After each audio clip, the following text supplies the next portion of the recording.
South Africa's parliament is meeting for the first time since the ANC lost its majority in elections last month. The ANC has been holding talks with other parties to try to forge an unprecedented national unity government. One of the new parliament's first jobs is to choose a president. Cyril Ramaphosa is widely expected to remain in office. Well, we're now joined by our Africa correspondent, Barbara Plett-Usher, who's in Cape Town, where South Africa's parliament sits. So, Barbara, this is a historic day for South Africa. Just talk us through what's expected today. It really is an historic day, Catherine. So the agenda for today is for members of parliament to be sworn in. Then they need to elect a speaker and a deputy speaker, and then the president. And in the past, this was fairly set piece because the ANC, the African National Congress, has always had an outright majority, so people knew what to expect. Now it doesn't have an outright majority, and it hasn't yet been able to form a coalition or a national unity government, which is the attempt. So it's quite unclear what the future holds and how things will proceed. Now, you don't need that kind of government agreement for all of this to go forward, so we do expect those votes to go forward.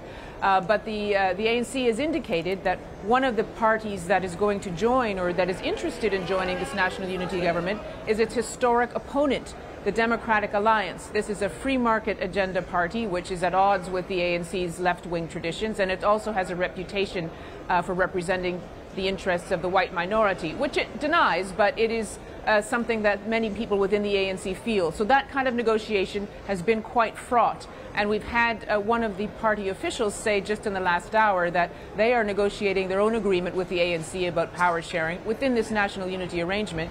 And unless that agreement is finalized, the Democratic Alliance will not vote for Cyril Ramaphosa, the president, who is also the head of the ANC. So there's some last-minute brinkmanship going on here, Catherine. She did say, this official, that she figured it could be sorted out. They thought they had an agreement at 2 a.m. this morning, and then some issues arose, and they were trying to get the last words and the last paragraph sorted. But nothing is sorted until it happens. So that is very unprecedented in terms of the way these parliamentary inaugurations usually work. Thank you very much. That's Barbara Plett-Usher in Cape Town for us, and Barbara will be with us throughout the day on that story. Well, we can now focus and get some analysis on this historic day in South Africa and speak to the public policy specialist at Wits School of Governors, TK Poe, who's in Pretoria this morning. So it seems, as Barbara was saying, this is also played for in the last few minutes before Parliament is due to sit. Why is this still happening? Why hasn't the ANC been able to reach an agreement specifically with the DA? Morning. Well, this has to do with the nature of South Africa's constitution. Post-election, both parties were given 14 days as per the constitution to try to resolve this. The unexpected result has meant that a lot of people are cobbling policy ideas and some negotiations together now. And it's not been a smooth transition, especially within the ANC, as your presenter has said, that these are two historic parties that have not got along very well. So literally trying to patch things together in the shortest space of time, and that really has brought its own challenges. And what kind of coalition, what kind of government do you think could emerge out of all of these negotiations?